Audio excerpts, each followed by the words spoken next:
Mic test, mic test. Hello, imps.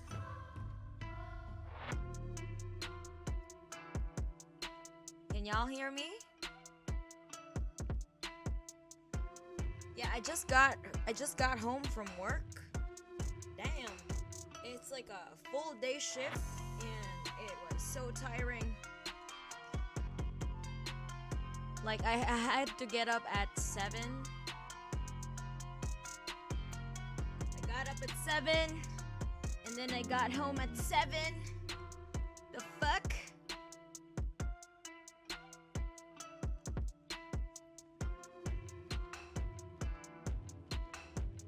Oh, Warhound. Wait, like I've always been vocal about being a communist though.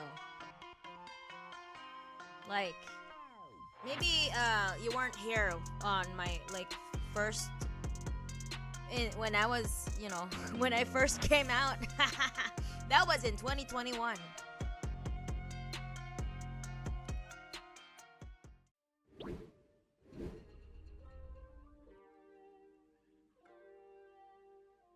Hello, everyone. Okay, so I just okay, and also apparently imps we hit affiliate. What the fuck?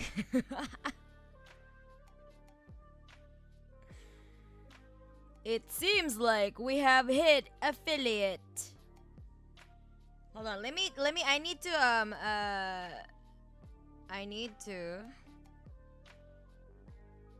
need to mod not mod. I need to put Comrade Nikki on a VIP real quick. Hold on.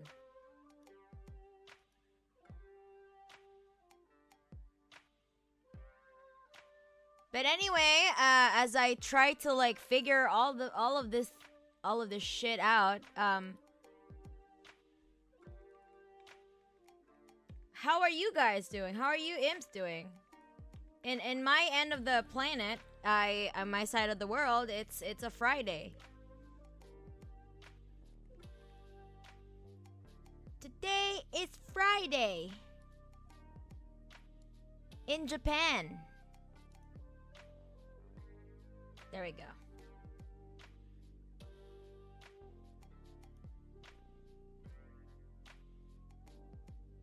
Yay.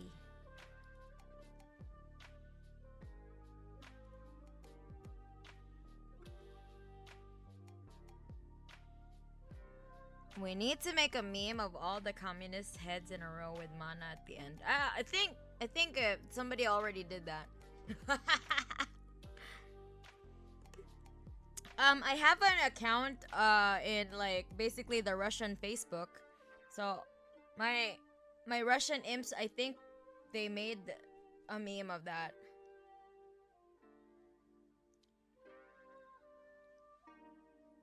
Let's learn how to smash the bourgeoisie. Yeah. Let's first learn how to spell the bourgeoisie, imps. Just kidding. Ayo! Thank you so much, Tora Uwu, for subscribing. Wait, I already have 6 subscribers. Thank you so much.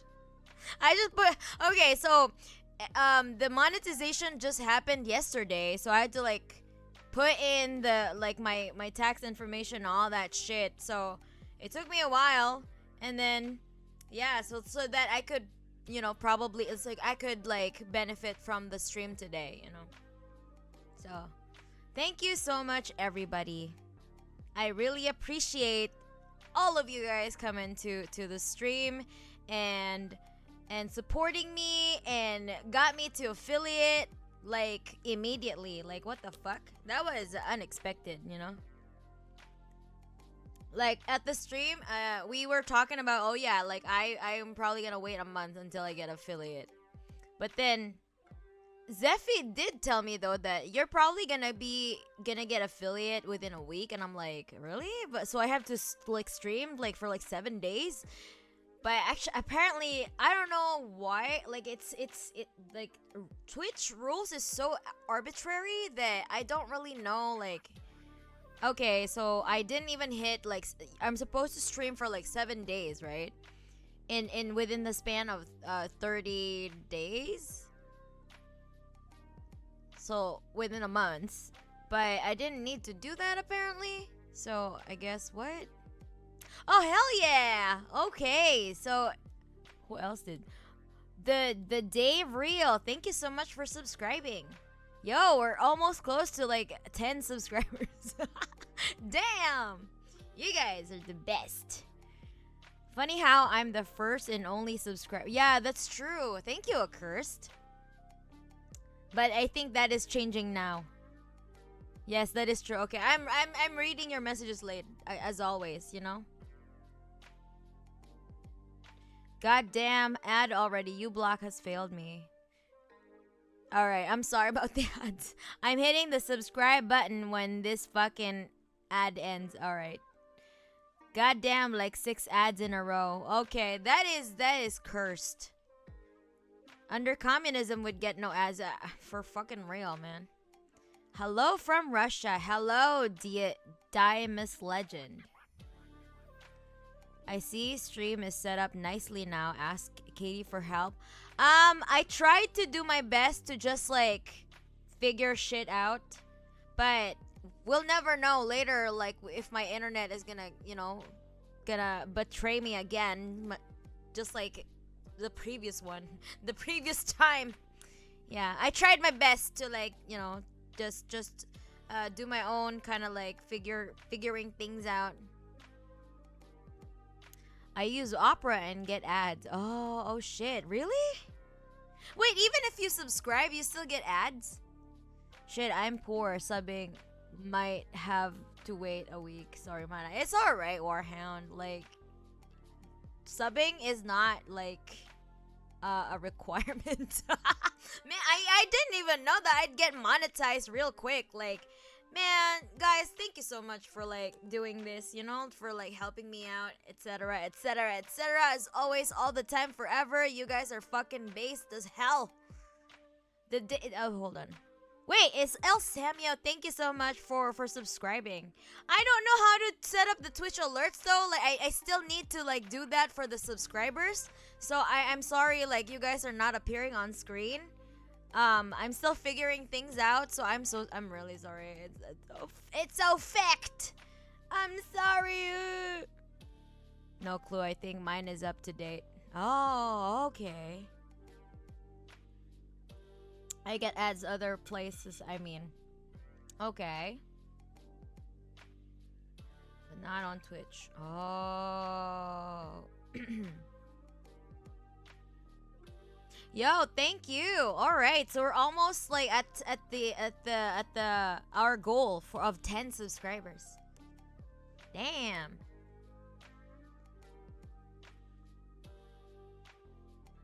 The other places and other streams, I need to be more clear. Okay, so everybody, since a lot of you guys are already here and we're already settled and we've said our hellos and how are yous.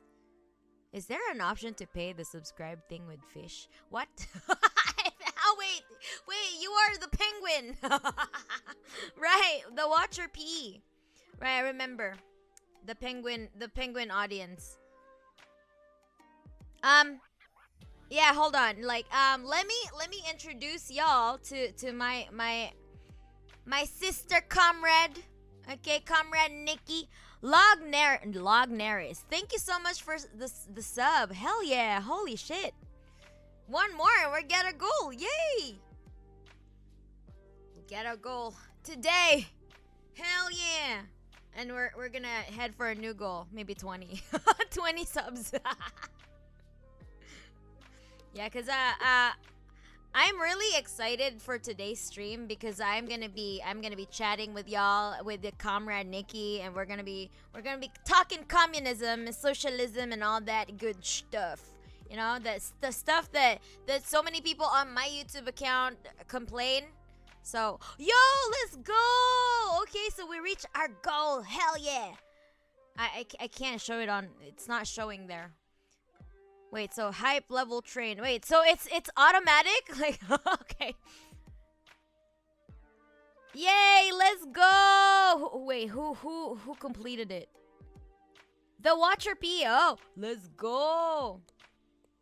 Wait, so Accursed gifted the Watcher P. Hell yeah. Thank you so much, Accursed. God damn. Okay, so we hit our goal, but it's not showing on my screen. Fucked. Okay. Hell yeah! Let's fucking go! Tora Uwu, thank you so much for the 3 gifted subs. Hell yeah! Thank you so much. Damn. Alright, so y'all are really warming up the chat for fucking real. I'm sorry I don't have the emotes yet. I haven't set up anything yet because when I arrived yesterday, I got home from work and then I got the notification for what do you call this, for the monetization, and I'm like, oh shit, I need to put my tax stuff so that I can avail the what do you call this, the subscriptions, like all the affiliate benefits for today's stream. So I did that first. So I will have to do the emotes later. I'm so sorry, everybody. I'm so busy. I work and then I came home from work to start work.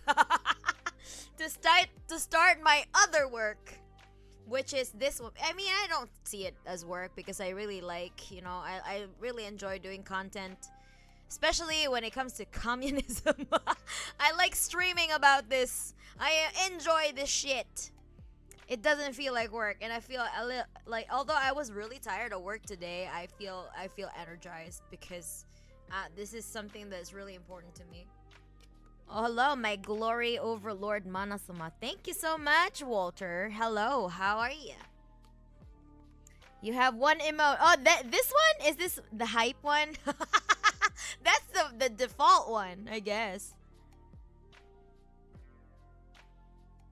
Hello to all of y'all who just came in. Welcome, welcome, welcome. All my first chatters and my followers, but the new follows, welcome. Thank you so much for following me. And by following me, you do understand that I'm gonna be doing more of my politics content here. So if you don't like that, it's okay. You can just unfollow and just. Okay. Okay, hold on. Okay, so I'm back on stream now. Okay. Oh my god. Good thing that we still, even on Facebook, we still use like aliases. So we're not gonna get identified. Okay, so Comrade Nikki, are you ready? I'm ready, but do you want to switch over to Discord or is this okay? Okay, maybe we can. I think I could turn you up like better on Discord. Okay. Okay, let me end the call first. Okay. Hello? Hello? Is this better? Yes, much better. Discord is good. Yeah. Discord is good because I can actually adjust your volume. Yes, El Samuel says it's way better. Yeah. I'm glad. Thank you so much, Ims, for waiting for us to figure shit out, because like we said, we are mega boomers in this type of, in this side of town. Yeah. We are so fucked. All right. Anyway. 5 hours of what is to be done, not a bad idea. Everyone needs to read Lenin. That's true. Yeah. And also State and Rev. Yes, for sure. Yeah.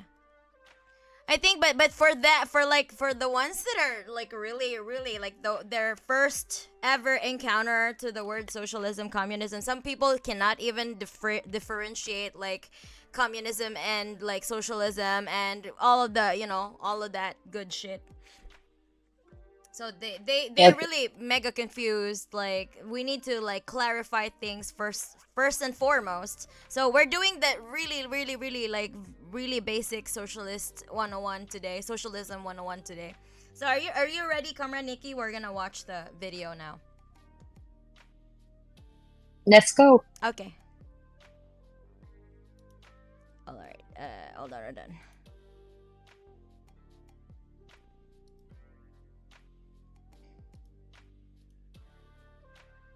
Alright.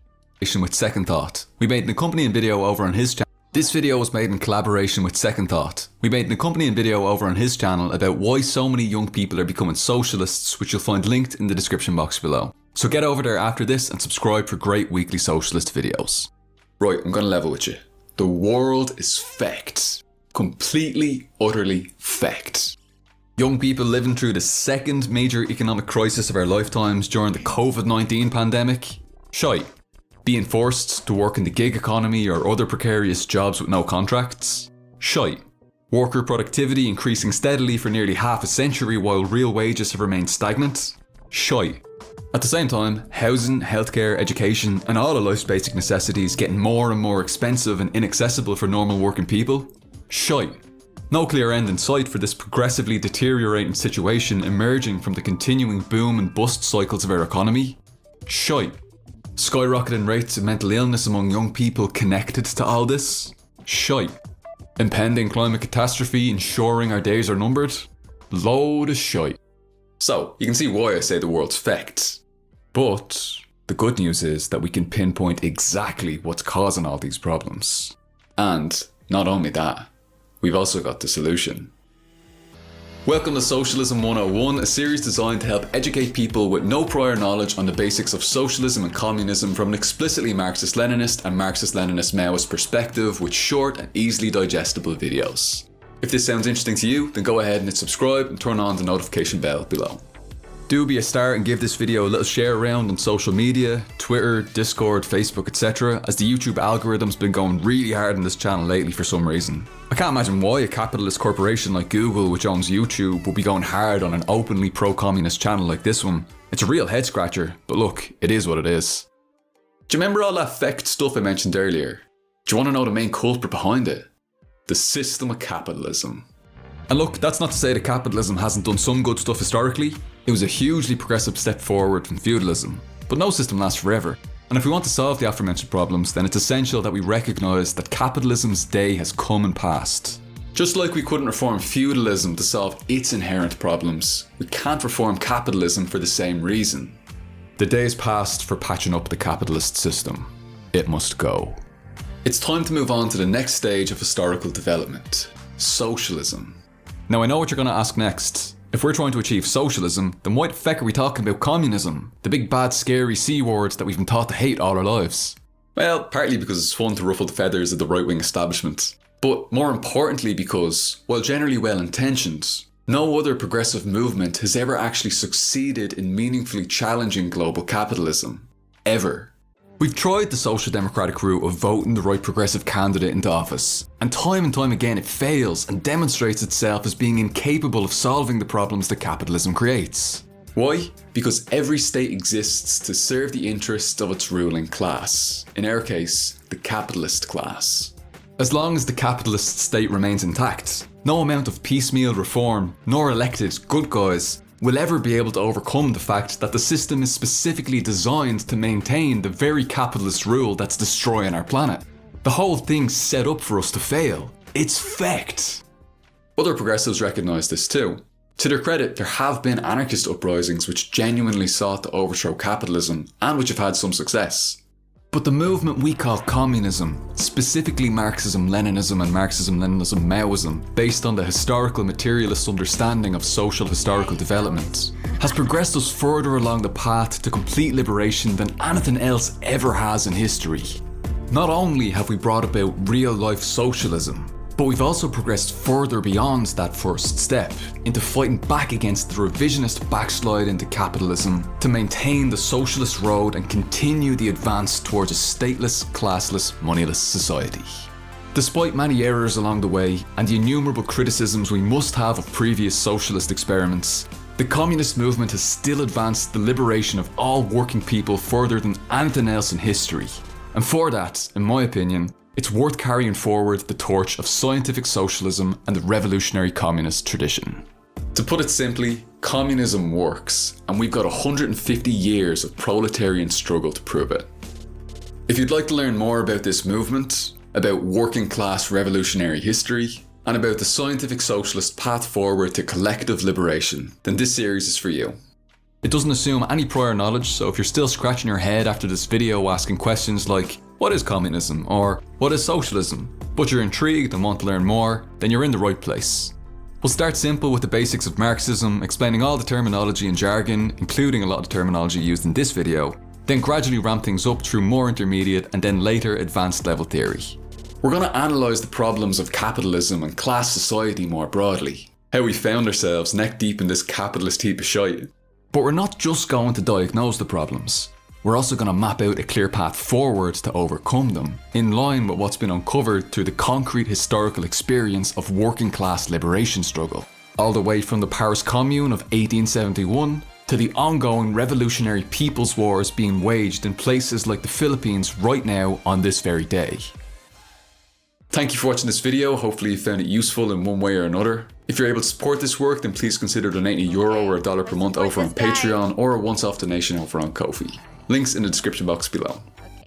Alright, so let's see. What do you guys... Okay, so I think some of y'all are already like... already know the basic concepts of socialism / communism. But are there any questions for us that you want to like... Do you want to discuss? Let's discuss first. And also, yes, Rosa. They killed Social Democracy killed Rosa Luxemburg, okay? It'll be 3 a.m. for Mana by the time that finishes. Which one?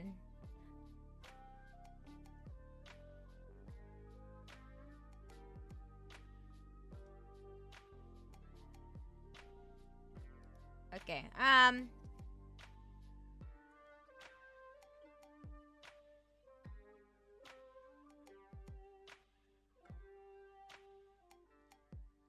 Yeah, that's the thing. Hold on.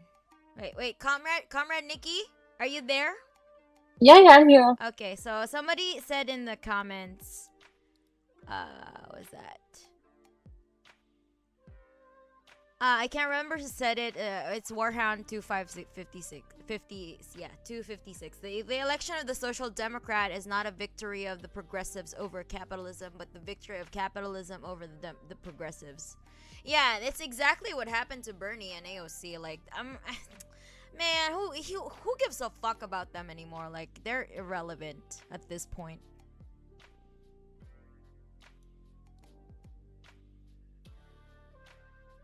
Why did all communism government failed, and why would this one would be better? Ah, okay. Hold on. Let's fish the questions first.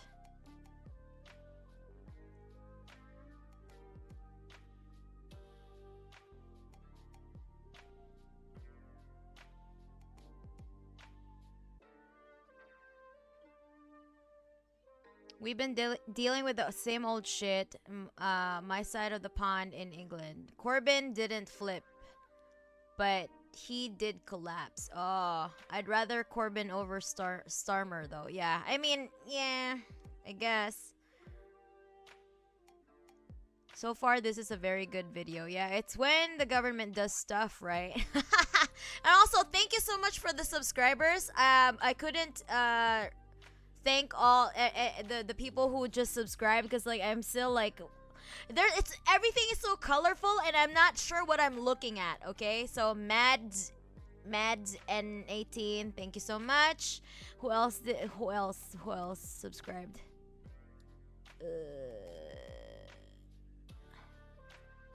Mads Ducky Wolf.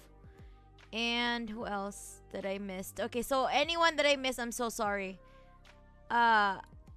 Anyway, would you like to like take this one, Comrade Nikki? Which one? The one that says, what's that? Why did all communism government failed? Yeah, I was eyeing that one too. Why would this one what do you mean this one? Like the one that we're trying to like hopefully have in the future? This one would be better. Okay, all right. I need to go to the bathroom though, so could you please Yeah, entertain the sure. chat? Thank you, thank you, thank you. Um, because I think I agree with Tora when they say that all of them did not fail. And it is true, the states have not existed in a silo. Anytime any nation even tries to just nationalize their resources, the US will come in and bomb the shit out of the country. They've done that to any country attempting socialism. So that's the biggest reason why socialism isn't so widespread today. And we also have to understand that these changes in economic systems do not happen in a very clean way. These are social sciences, scientific experiments. There are failures, and then we learn and we know what to do better next time. But there are also external factors trying to stop people from implementing it. Though there are some states that I will not go into a deep dive now because it will hijack this conversation, but they will definitely come up either later today in the stream or maybe streams in the future. Future, But yeah. we will definitely do a deep dive into Cuba and the DPRK. Mm-hmm. In my opinion, the DPRK, I think, is standing really strong and is Yeah, for real. probably the best example of a successful socialist state Yeah, till date. that's been allowed to quote unquote cook over time. Yes. Yeah, because And they did it because they got nuclear weapons, and that is the only thing that keeps like American agents away. So that's what also kept the USSR going for a really long time. Yeah. Actually, in this series, because the person who's making these videos, I forgot their name. I'm so sorry. They're Maoist, Yeah, and Paul Maoism, Morin is Maoist, yes. yes. And they talk about this later on, that Maoism is when class struggle intensifies further after a revolution. That is true, yeah. And that is why China has survived in its partly socialist state for such a long period. But the USSR, if you're not, after the revolution, this is what he says in the videos later on.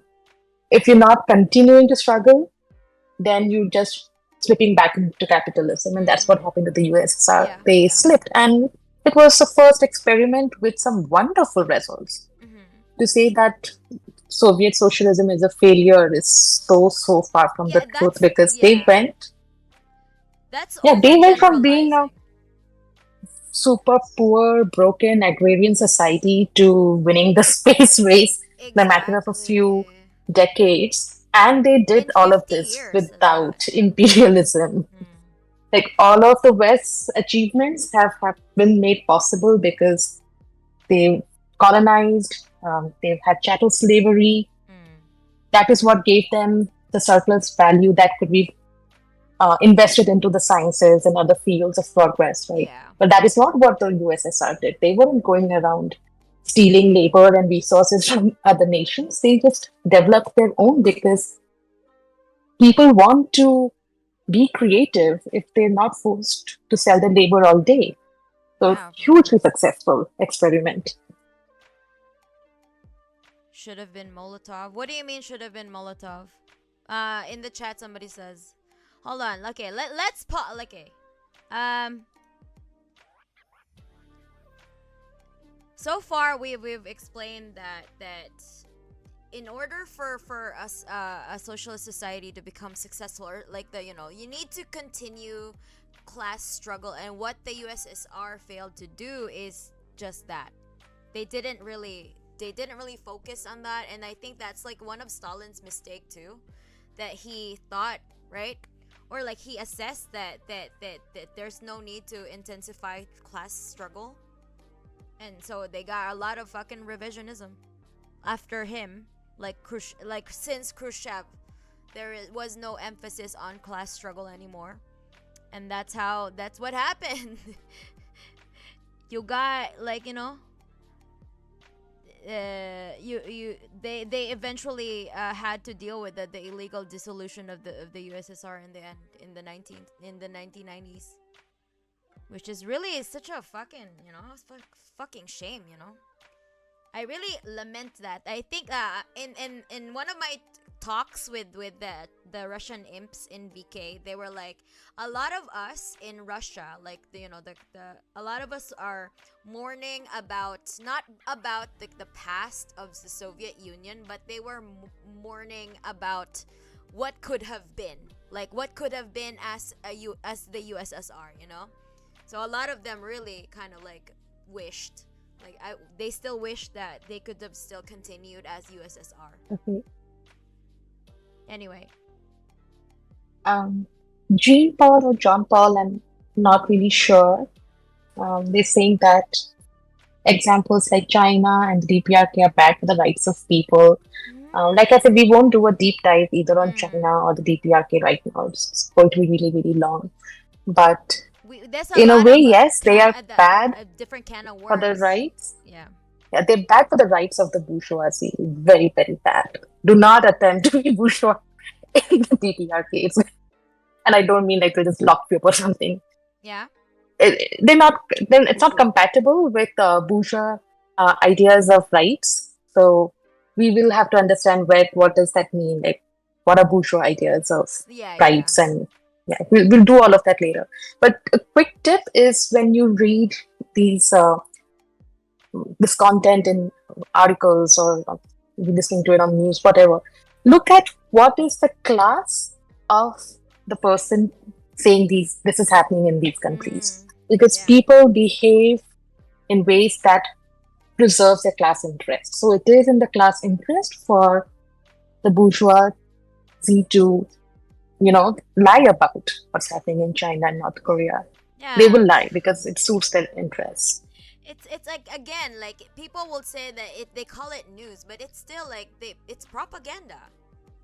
Like they would say, like, at the very least, the communists and the leftists are honest about saying, yes, this is propaganda, this is leftist propaganda. However, like for liberals, in the West, they obfuscate. They say that this is these are like just straight facts, or like the news. But no, it is propaganda. It is capitalist propaganda. They are lying. And it's not like China or the DPRK are not above criticism. They are above criticism, but it has to be criticism from the left, because that is the sort of criticism that wants us to do better. When the criticism is happening from the right, we do not put them under the lens of the bourgeoisie. Because of course they're fucked. Like they as far as they're concerned, like the fucking narrative about the North Korea is that they are like, they worship the Kims and all that shit. All of them are fucking just dumbasses that are brainwashed, and they're all kind of like acting like fucking sheep and all that shit, right? They're not allowed to critically think. They don't have access to the internet, etc., etc., etc. But that's not true. That's not true. Everyone, whether bourgeois or not. We have friends who went to North Korea, right? Like so many friends. Right? So it's just like, that's something that because I'm from India, and Indians really hate China because they're salty. Yeah. Everyone believes that China is where you cannot protest against the government and they'll just like disappear you or something. It is so untrue, because that's literally what happened after the revolution. They just kept on attacking their own government, and Mao was like, you think we're not living up to our promises? Attack us, like attack the party. That is what happened. And maybe that is literally what Mao wants, like criticism, self-crit and criticism. Like let's all thrive in criticism. Yeah. And even after Mao, even under Deng, that continued. Like protests after Mao against the government continued. But the thing is, that's not a bad thing. Like when people are protesting, their government actually listened and implemented those changes that the people wanted, which led to a gradual decrease of protests against the government. And you can see it. They're light years ahead of any other country that started off at the same field as China at that time. I think like India. India and China got their independence right after each other, right? And we're nowhere near where China is. No, I I mean, develop like like technologically. China is miles ahead now, like miles and miles and miles ahead. Also in the chat, Samuel, totally not liars like Yomi Park. Oh, that bitch. Oh my god, don't even get us started. Oh my fucking lord. Yeah. Yeah, totally not. Yeah, she's the, I don't know, like her narrative changed every time. Like we don't know, like she was at one point she was like, oh my dad like died and we had to bury him, but then in another story she was like, oh my dad was like sick or whatever. I don't like, we don't know like what the fuck but she had a book deal, that's what she got.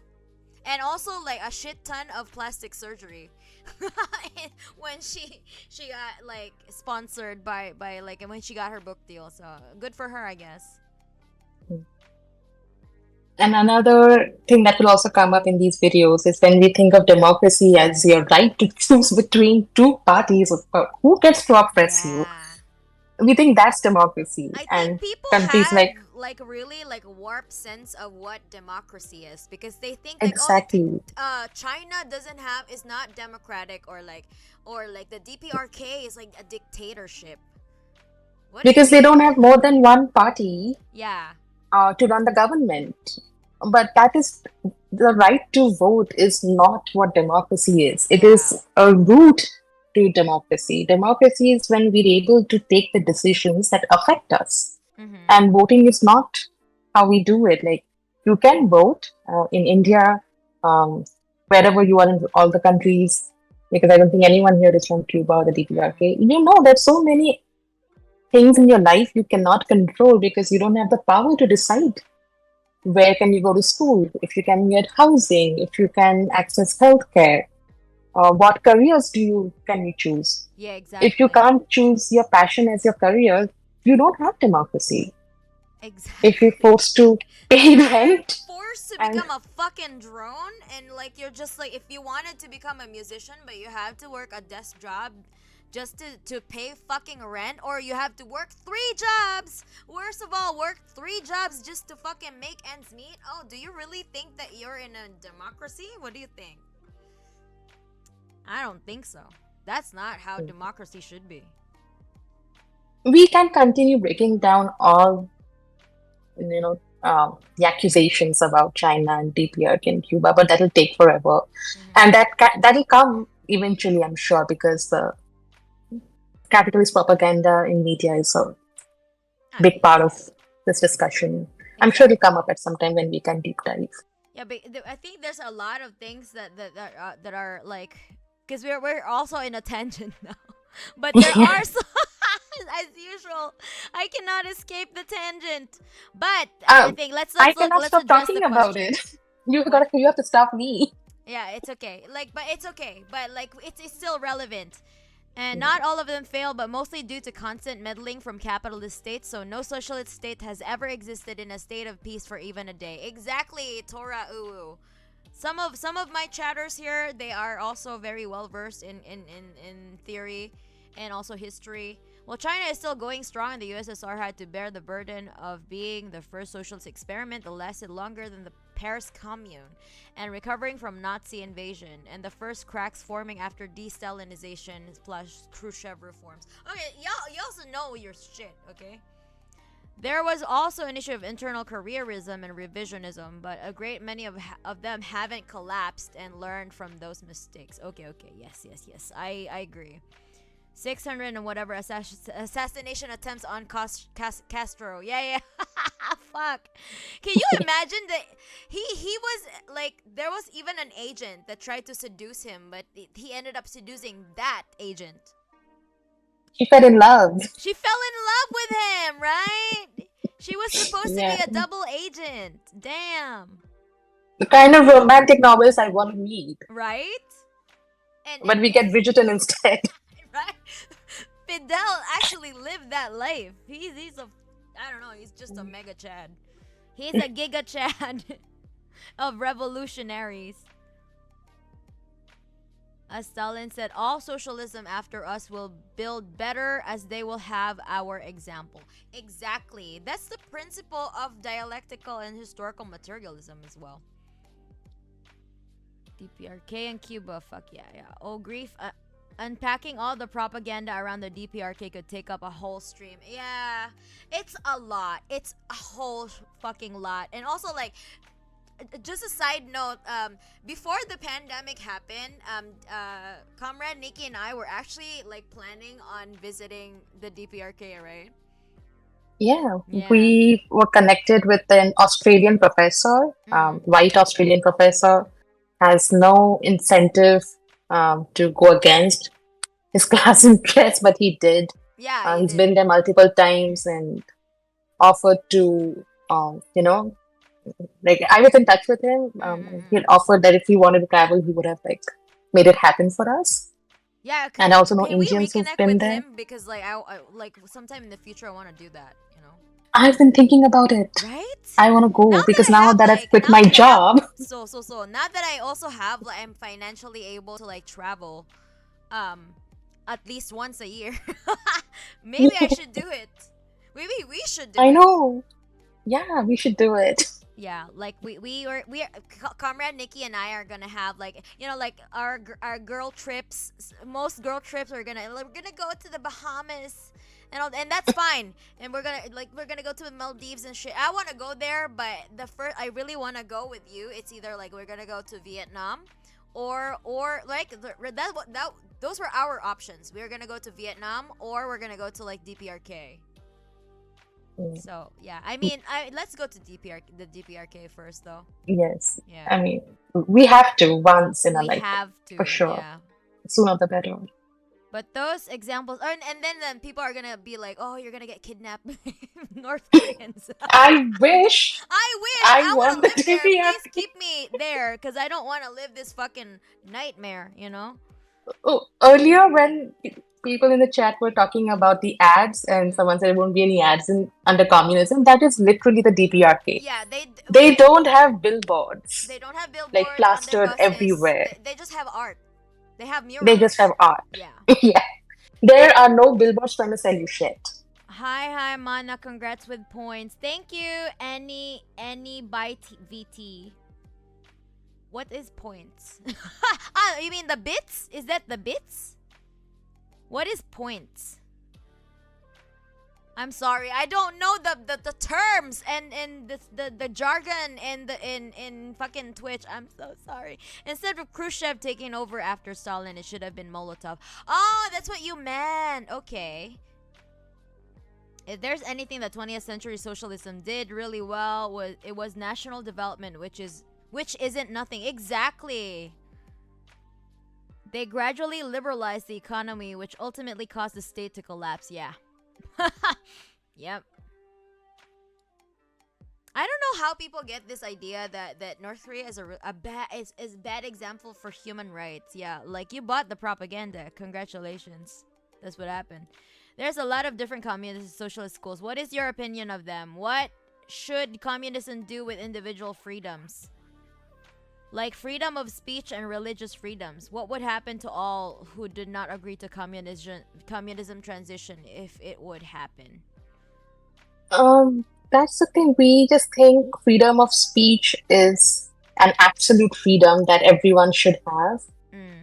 Freedom of speech, like any other action that we perform, can cause harm. And if you're causing harm, there has to be accountability for the person causing harm. Not all like they said freedom of speech for all, but do you really want a Nazi to talk? And do people have freedom of speech in like the West? I watched the umpteenth video of this German police pigs. The bastion of freedom of speech. Elon Musk. Yes, they're beating up protesters like women. These huge men beating up these tiny women for just peacefully protesting about Palestine. They're just even walking. They're just walking. They're not doing anything, and these policemen just come and fucking dunk them out of nowhere. Right? A lot of freedom of speech doesn't exist. It only exists for to the ones that have the right skin color and the right social class.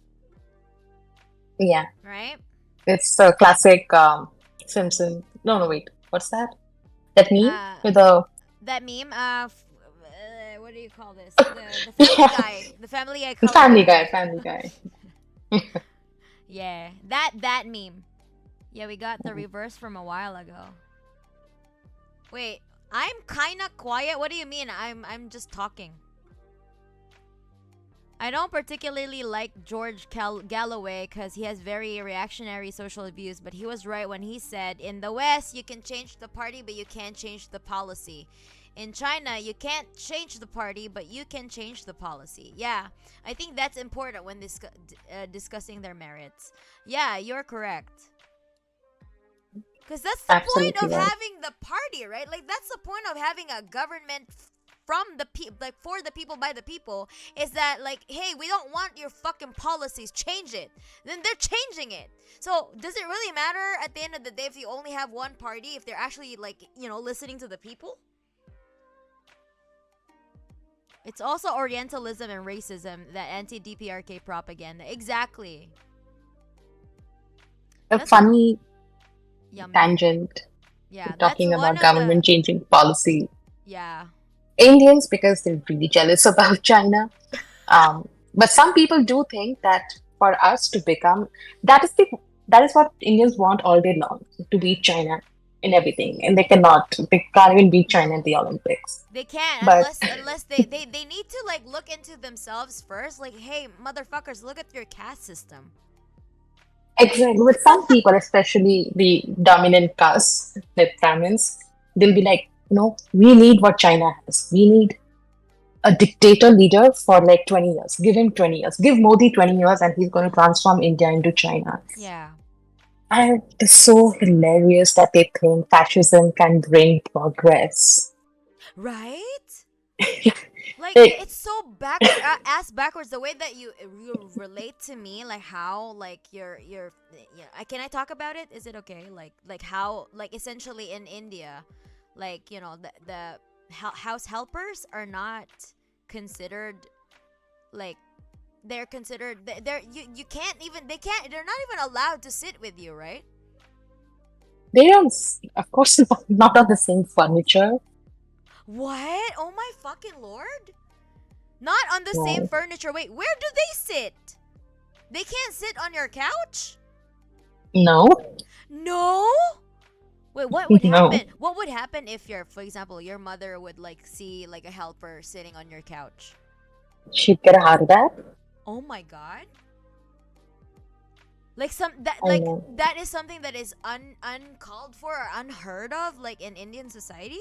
They wouldn't even attempt it. I mean, I did have a maid. I've had maids all my life in India. It's a Mm-mm. whole other discussion. Yeah. In Bangalore, Mm. and because that's when I used to be super liberal, and I had like Mm. no idea about Yeah, you any of when you were this. not Yeah, like a communist. Yeah. yeah. So she would sit on the furniture that we would sit on, and I was okay with that. But even me just saying stuff like I'm okay with that just reflects the power dynamics. Like I need to be okay with someone I've employed to take care of my home if she can sit where she needs to in the same home. I don't even like saying that I was okay with that. Yeah. But that was an exception. Mostly domestic help don't even attempt to do stuff like this. For real?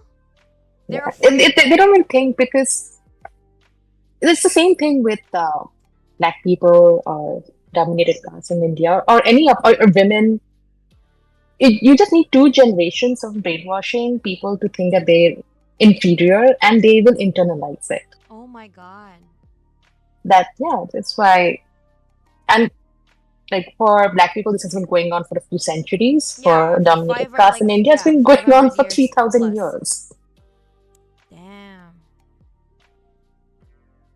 Yeah, like internalized casteism, right? Much Mhm. like what like like what happens for like minorities, also like having this issue of colorism and stuff like that, because that's basically internalized racism. Mm. That's why they talk about decolonizing the mind. Mm. Hold on. Like, so, okay, I need to figure out. Channel points are used to redeem stuff that are usually used to interact with streamers. Okay, thank you. Is that like why are the chats? Some chats are purple. Is that because of the points? It didn't happen. Just saying it'll be cool to visit the DPRK. But so I've heard you get banned in South Korea if you visit the DPRK and vice versa. I could be wrong, of course. I don't care if I get banned in South Korea. If it means that I'd be able to go to North Korea. Yeah, I don't care about going to South Korea at all. Have you like I have some friends in South Korea and it's basically like a rape capital apparently.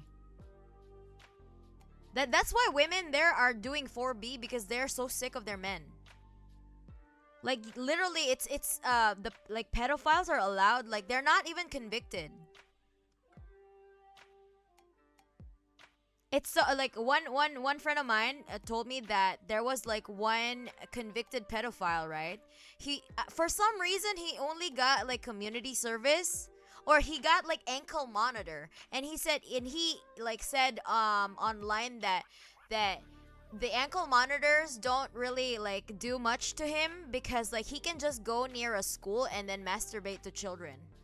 Like what the fuck, right? He's so proud that he beats off to like children in front of a fucking school. Like what? I don't know. I don't get it. Okay. Yeah, it is fucked. Yeah.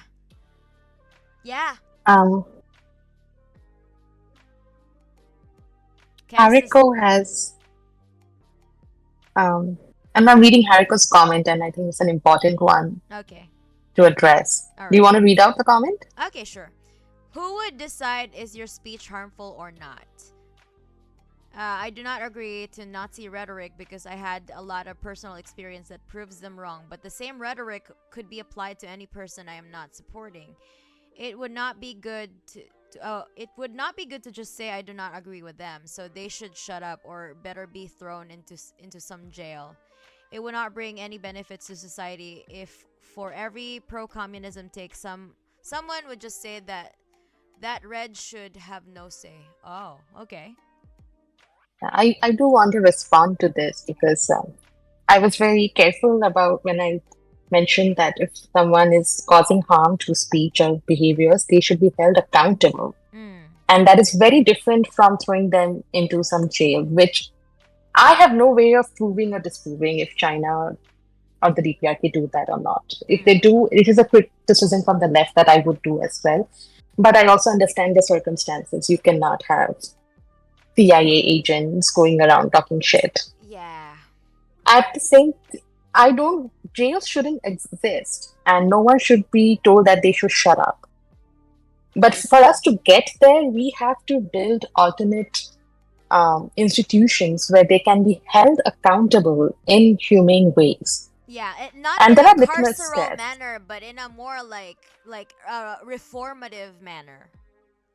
Yeah. Right? We are and all about restorative justice here, right? That is for us to build.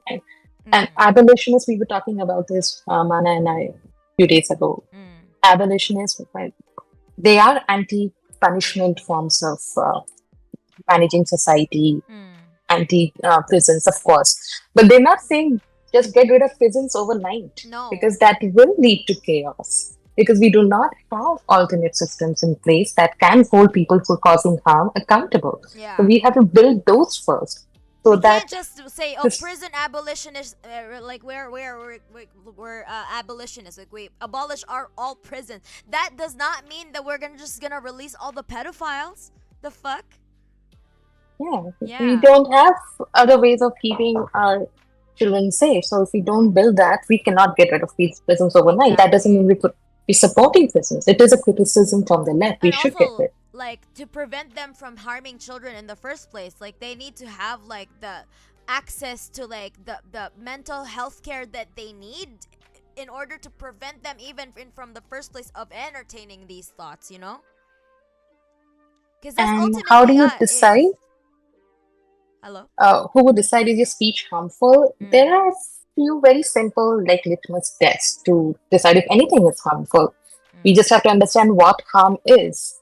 Harm is when you intentionally or unintentionally prevent someone from getting their needs from you prevent the needs from being met. You're preventing someone else's needs from being met, like authentic, real needs, not wants. Not wants, yes. And if you do this repeatedly in a pattern, it becomes abuse. So there is a difference between harm and abuse. So that this is one simple way of knowing if something is harmful or not. Stuff that people are saying, is it going to prevent other people from having their needs met? If yes, then it's harmful. And also the stuff they're saying, is it trying to preserve a vertical structure or a horizontal structure of society? If it's a vertical structure, no, it's harmful. So that sort of mentality shouldn't be encouraged. Those speeches shouldn't be encouraged. Yeah. But how do we deal with it? It depends. Like, are you going to say, I'm so committed to being anti-prison that I've let these CIA agents run amok? No, not yet. Yeah, it takes centuries to actually even build like a fully communistic society.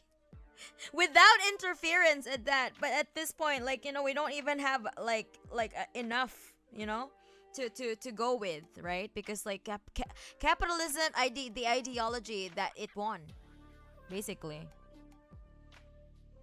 Vomit inducing. If you mean purple like this, then yes, it's a channel point redeemed to highlight your message. Oh, okay. Thank you so much for demonstrating. The good rule of thumb is this speech targeting an inherent minority for harm?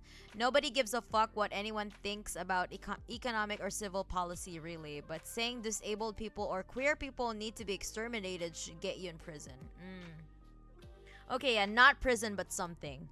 I mean, you know, like, yeah. These people need to be held accountable for wishing another group of people to be exterminated. Like, what did they fucking do to you, bro? You know? Re-education and stuff. Yeah. Another way to address your question is, who decides whether your speech is acceptable under current systems? Yeah, that is true. Yeah. Okay, so I think we're ready to move on at this point with our hence why no AES countries past or present ever declared themselves as communist. Exactly. Actually, AES, by the way, means actually existing socialist countries. AES, like DPRK and Cuba, to name a few. They were led by communist parties but declared themselves, or I guess also China, you know, by communist parties but declare themselves socialist. Hence the Socialist Republic of Vietnam and Soviet Union of Soviet Socialist Republics. Yeah. Discrimination is a political tool to get lumpens to target vulnerable people instead of their oppressors. Yeah. That encourages the lumpen proletariat. But okay, so let's dive into, like, let's not use jargons that are difficult, because some people might be confused what lumpens mean. The lumpen okay, we're gonna go back there. We're gonna dial that back in. Anyway, I mean, it won for now, but like with feudalism, capitalism is in its decay stages, so it's just a matter of time to see whether we choose socialism or barbarism. You are correct. Also, correct, very much correct, Tora. Uwu. Totally, it's all a process. My bad, right? Beginner terminology. It's okay. It's okay. It's all right. It's all right. Like, I know some of y'all are really like did your homework already, but for the sake of being this as like a socialism 101, like, let's just try to like maybe explain things in more layman's terms so that everybody in the chat can participate and they don't get intimidated in engaging socialist concepts, because that's like literally the purpose for today. All right, anyway, thank you so much people in the chat for really like getting into it, you know, like trying to discuss with me and Comrade Nikki. Anyway, Comrade Nikki, are we ready for the second video? Yeah, sure. All right. What is Okay, next is first we did why communism. Now, what is communism? All right. So let's go. Communism. Oh, This wait. video was made in collaboration with Second Thought. Okay. We made an accompanying video over on his channel about what communism. Okay, hold on. Communism. Let me just show the video. Okay. All right. Well, we're back to Comrade Paul Morris. There's a lot of excitement surrounding the term, though usually as an insult rather than an accurate political descriptor. You've probably heard people like Joe Biden called one, definitely Bernie Sanders, and maybe even Donald Trump, somehow. Donald But what is communism beyond this ill-defined boogeyman that you were taught to hate? Isn't it just when no iPhone, Vuvuzuela, 300 Gorillion like you've read in the YouTube comments? Well, let's find out. Welcome to Socialism 101, a series designed to help educate people with no prior knowledge on the basics of socialism and communism from an explicitly Marxist-Leninist perspective. Now, there's a lot of misinformation being spread about communism by those on both the political right and the political left. So, this series seeks to demystify and clarify what it is exactly that we Marxist-Leninists and Marxist-Leninist Maoists believe in short, easily digestible videos. After this 101 series is finished, there's going to be an intermediate Socialism 201 and then an advanced Socialism 301. Now, if this sounds interesting to you, then go ahead and hit subscribe and turn on the notification bell below. On that note, how are you doing? My name's Paul and I am an Irish communist. But what exactly do I mean when I call myself a communist? Frederick Engels, the magnificently bearded co-author of the Communist Manifesto, wrote that communism is the doctrine of the prerequisites for the emancipation for the proletariat. A theoretical toolbox that clearly maps out how to achieve complete liberation for all working people. And this isn't just by securing free healthcare or increasing the minimum wage. In 1845, Karl Marx wrote that we call communism the real movement which abolishes the present state of things. The aim is a fundamental transformation of society, which once and for all ends the exploitation of man by man. And we call the people involved in this project communists. But what's our end goal? To take away everyone's toothbrushes? No, you keep your personal property, the please. toothbrushes. The goal of communism as a movement, simply put, is to create a stateless, classless, moneyless society. That is to say, a communist society. Now, how we get there is a matter of debate among the various different sections of the political left. Some, such as anarchists, believe we can have a revolution and establish this kind of society immediately thereafter.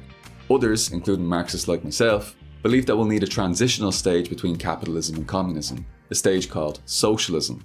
But hang on a minute, what about communist states? Don't these communist states like the USSR and China contradict everything that's been said so far? Well, communist state is a term pretty much used exclusively by those in the Western world. These countries never called themselves communist states. Exactly. They call themselves socialists. It's in the name, Union of Soviet Socialist Republics.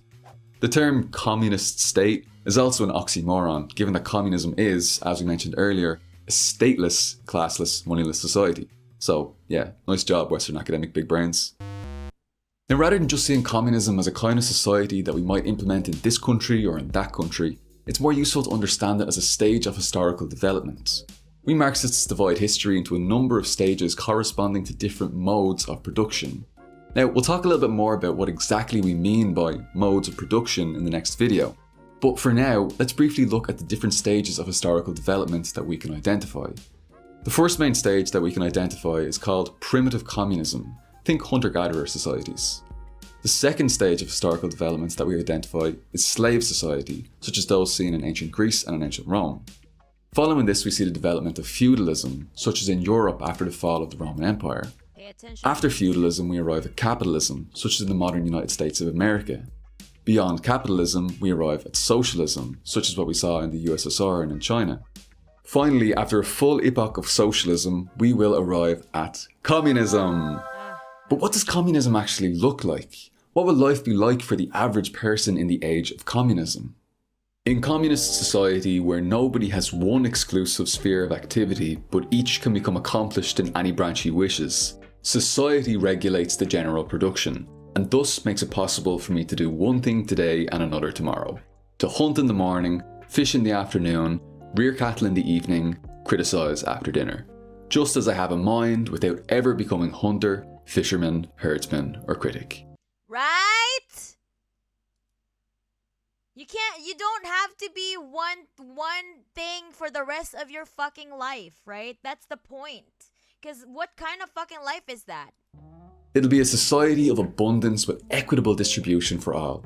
People will work as they're able and receive everything that they require, from each according to his ability to each according to his needs.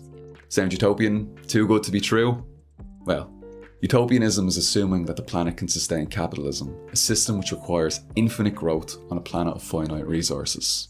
Communists are simply realists who understand that the choice before us is not just between socialism or barbarism, but between socialism or extinction. Exactly. Now, what exactly does socialism entail as the transitional stage to communism? Well, if you'd like to know the answer to that question and more, then stick around. We're going to be fleshing this out over the coming weeks and months ahead. Today we've looked at what communism means as a movement, an ideology, and as a stage in historical development. For more, check the sources and resources in the description box below. Hopefully this video has helped to clarify the term for you a little bit beyond the usual communism as when big government and no food. Thank you for watching this video. If you're able to support this work, then please consider donating €1 or $1 per month over on Patreon, or a once-off donation over on Ko-fi. Links in the description box below.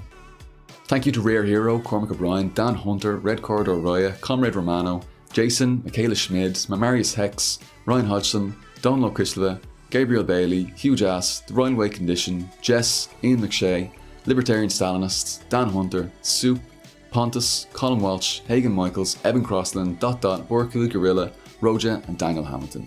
I wouldn't be able to make these videos without you and your ongoing support. Cheers everyone, agus slán go fóill. Alright.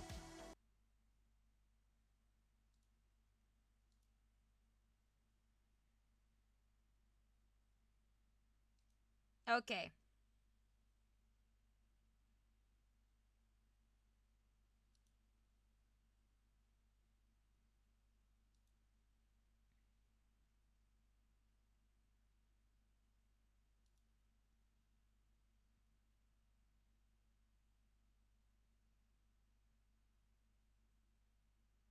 No bigger contradiction than a MAGA communist.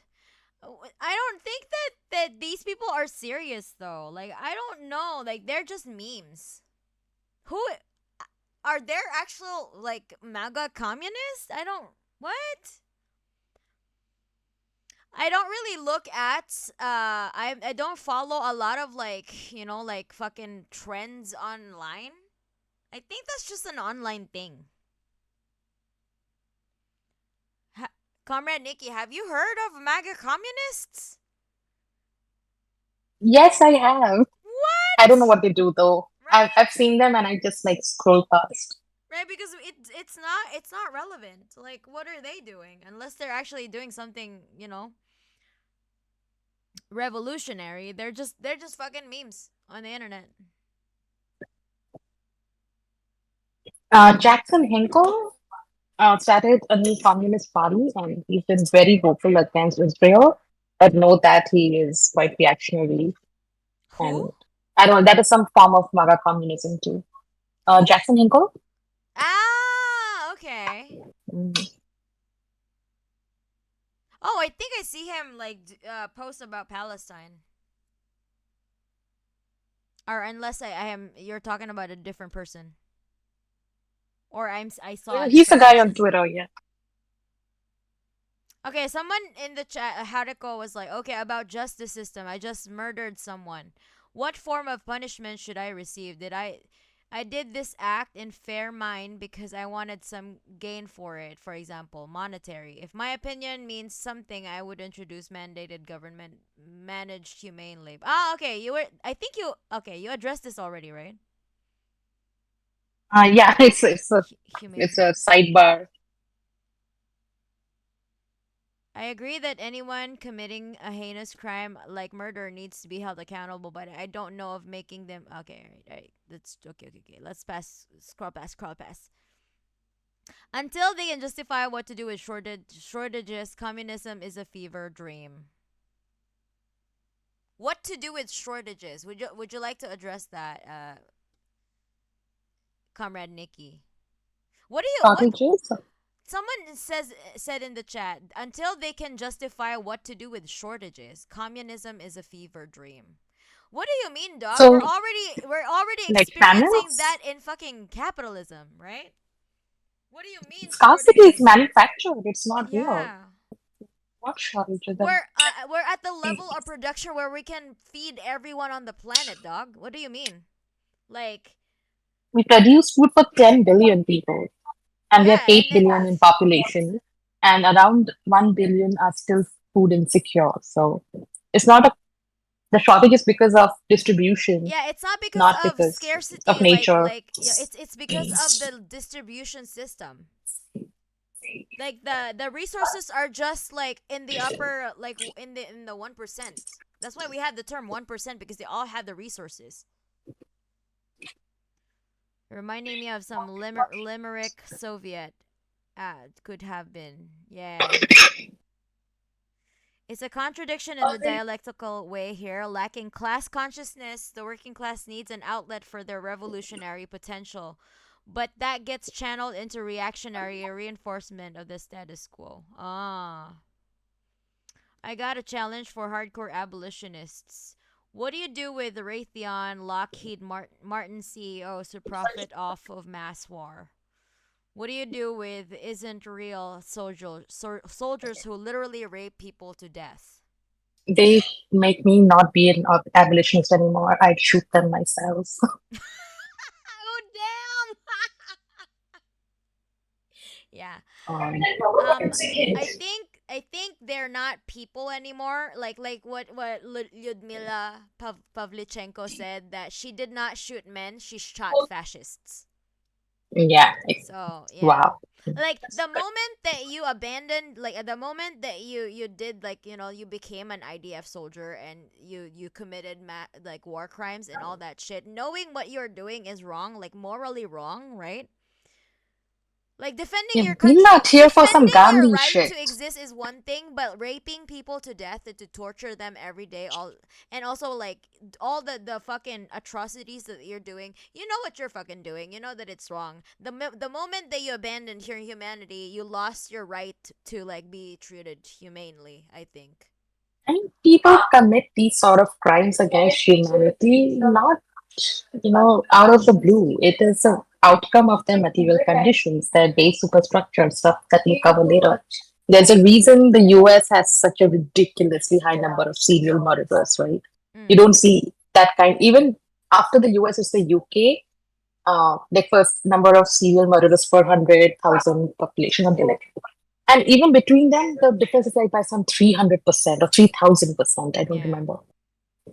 You don't see that sort of stuff happening, say, um, in a lot of Southeast Asian countries. Mm. You don't see that happening in like Vietnam or Malaysia, Indonesia, like serial murderers. India No, has a no, yeah, pervasive because they're rape also, culture. I think, because like these types of like behaviors are very are what do you call this? Are born from like hyper individualistic societies. Yeah. Because You, people, when people are don't have anywhere to go, they have mental issues, etc., etc. Not just mental issues, but like they are fucking alienated, and they just, they have all this, they have no the access to traumatized health people care, who proper health go care, all and that stuff. traumatize others. Sorry. So, let me think, these systems, these countries, these societies traumatize their young, they brutalize their young, and they grow up to brutalize others. Yeah, that is true. That they But they're the just, they thing grew is, up and if we, passing on the trauma. yeah, but it doesn't happen, say, in a lot of societies, like Mm-mm. in indigenous societies around the world. India Yeah. has like its pervasive rape culture you don't see in other countries because Mm. our material conditions have produced that sort of a culture. So the long-term solution for crime is to create a society where people are not that traumatized that they will hurt others because they cannot manage their emotions. That is the Yeah. ultimate goal. But until we reach some semblance of that society, we're going to need some form of separating harmful individuals from society. Mm-hmm. It doesn't have to be as horrible as American prisons. Yeah. Japanese prisons have a lot better. I Remember think, that yeah, video that I Japanese said? prisons are better towards Japanese people, but I guess like for immigrants, Mm. no, of course not. Yeah, I'm just saying there's some ideas where prisons don't have to be like, oh my God, you're gonna get Yeah, like actually, like beaten or raped, majority and of like, like the in Japanese prisons, they have at the very least they're food are still like balanced, you know. Yeah, They're treated humanely. they get better food than what children get in American schools. Right? They have better like lunch options. Like prisoners in Japan have better lunch options than like kids in American public schools. They have a fully balanced meal, Yeah, like and vegetables and like fruits, and they even have dessert. What the fuck? Damn. Okay. yeah, And they don't have to cook. Like I mean, I guess they take turns. I guess like some prisoners would take turns to like do the like the lunch duty and stuff. But the point is they are treated like humans, you know? yeah. So we see these kind of crimes also happening in Japan, like Warhound mentioned. There's some serial murderers and rapists and stuff. That's also in South Korea. Mm-mm-mm. South Korea, and there are documentaries where South Korean police acknowledge this, like the kind of rapes they're beginning to see and murders they're beginning to see is stuff you only heard about happening in first world countries. This is not the kind of shit that's used to happen in the global south, but now it does, apart from India, because that's a whole different story. Um, so you just create a society where that doesn't produce sick individuals. Mm-hmm. That's true. Like I don't really it all makes sense, you know? Like it's all about like what kind of community like do these people even do these people even grow up with communities around them? They don't. Most of them are very isolated. Yeah. That's why you have so And many they, school shooters in the US. yeah, you don't see that kind of shit happening in any other country. Yeah. That's a because America Maybe is in like Japan I peak would argue because like communism. we don't have guns, but we have like slashers here. Mm. But still it's the same type of alienation and isolation. Yeah, so also an imperial society, which is not hyper individualized like the US, Mm. because US is a whole other level of capitalism, right? Yeah. Produces very sick individuals. It's a very sick society. Capitalism creates a very sick society. Like these crimes are the reflection of the kind of systems that we have, you know. And now, you know, losing millions of people, stopping the Nazis and counter revolutions sent by 17 other countries, and half their country being blown to bits. Yeah, that's what happened to the Soviet Union.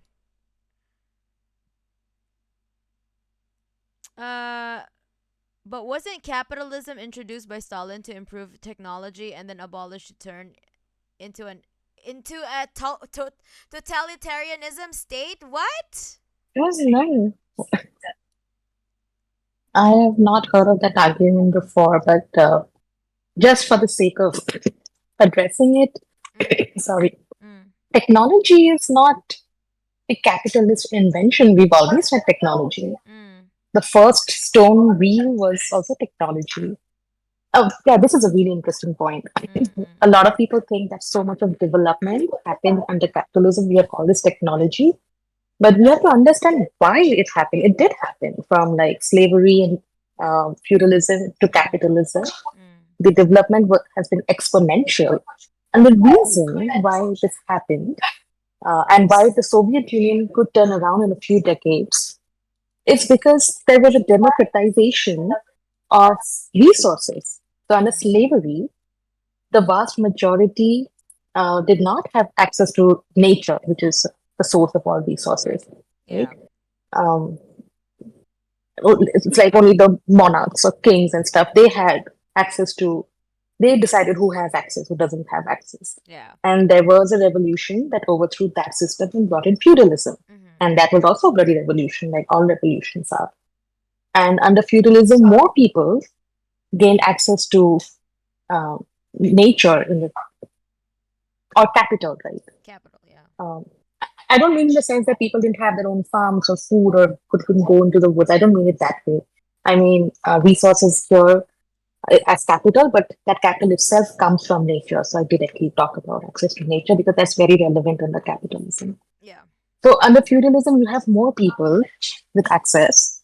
So quality of life improves because when people have access, they create. Mm-hmm. And then from feudalism to capitalism has been a massive change. Now, a lot more people have access to capital compared to what we had in feudalism. It's Yeah. still 1%, but maybe feudalism was 0.01% and That is slavery was true. It's just the 0.001%. monarchs and the royals that had access to all that. Yeah. If you were So, born a and that is peasant, why, you're gonna die a peasant. At the very least now, like with the industrial revolution, we there's some semblance of social mobility, right? and under socialism, it is extremely democratic. Like everyone should have access to resources, Mm. capital, or just natural resources.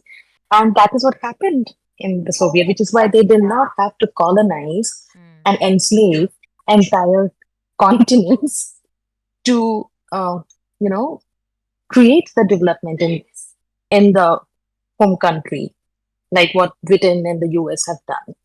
That is They don't true. have any Yeah. production. They're services based economies. They don't have production. They're stealing from others, which is why they're able to.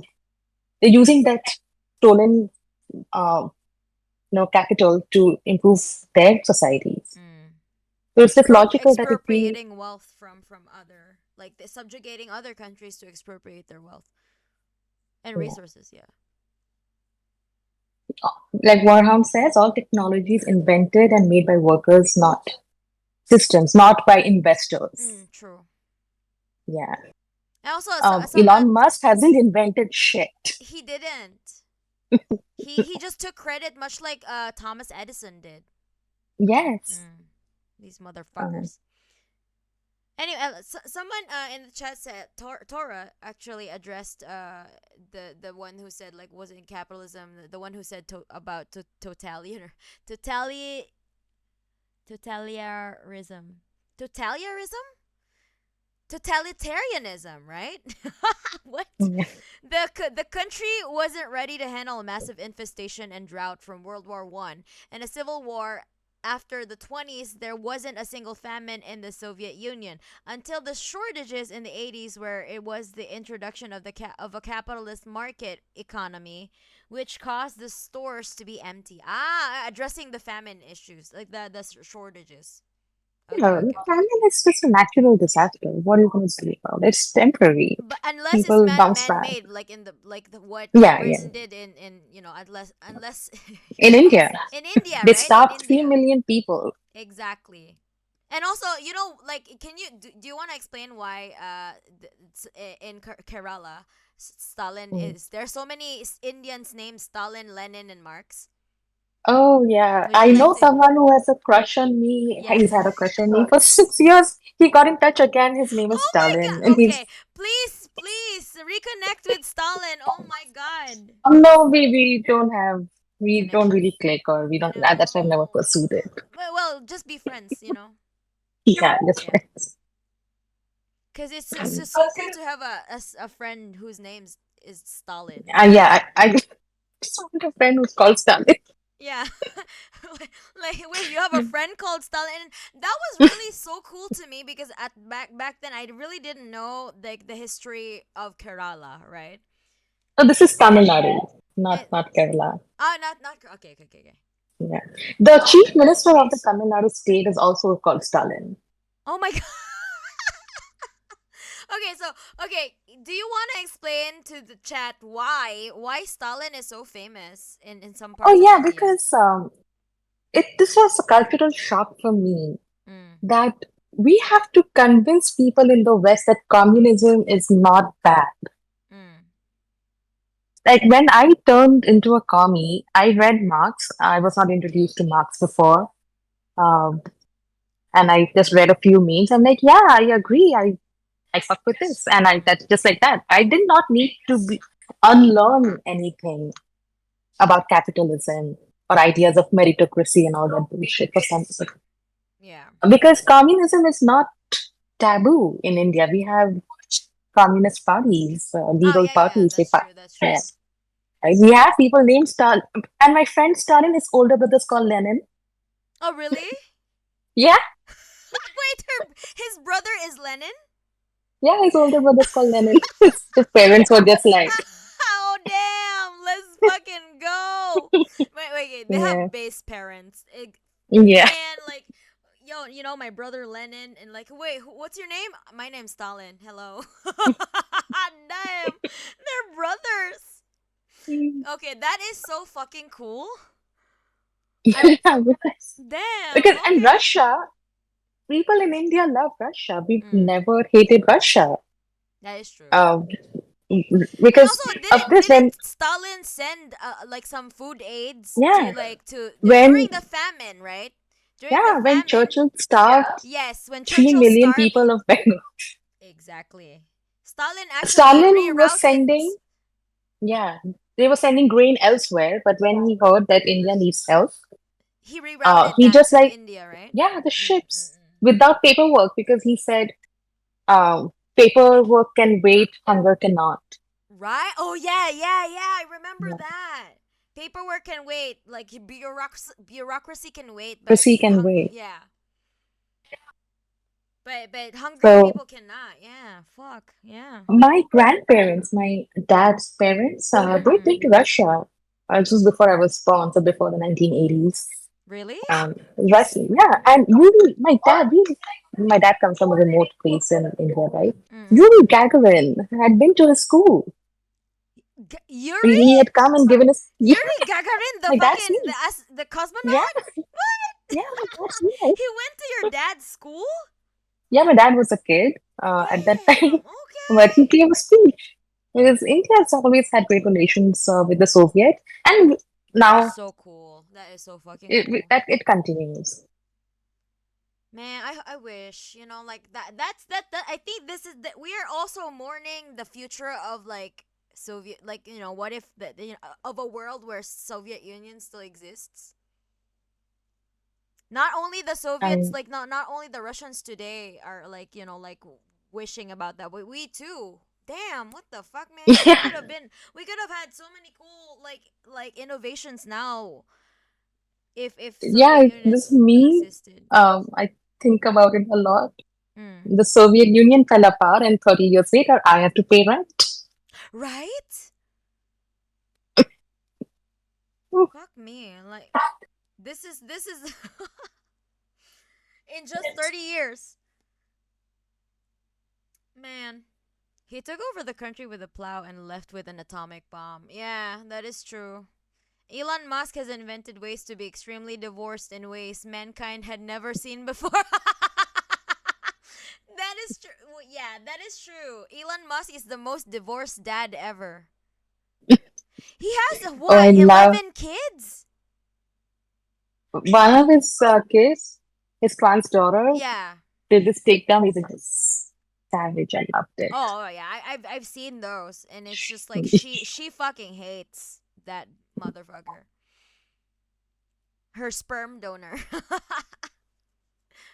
He fathered many children, but he has never been a father. Mm. You can be a sperm donor, That's but it takes a lot to become a dad, to an actual parent. I think it's also interesting to see how other places practice forms of socialism that aren't just entire countries, like the Zapatistas in Mexico and Rojava. That's true. The Zapatistas are doing their own thing. Yeah, but what about the gulags, though? yeah, Have you like ever heard about prisons? Yeah, do you have prisons in America? Do you have prisons? What country do you live in? Do you have prisons?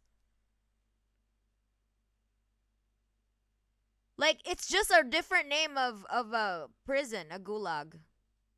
yeah, That's just it. just Like, use like prison. they make you like, if it's Russia, it's gulag.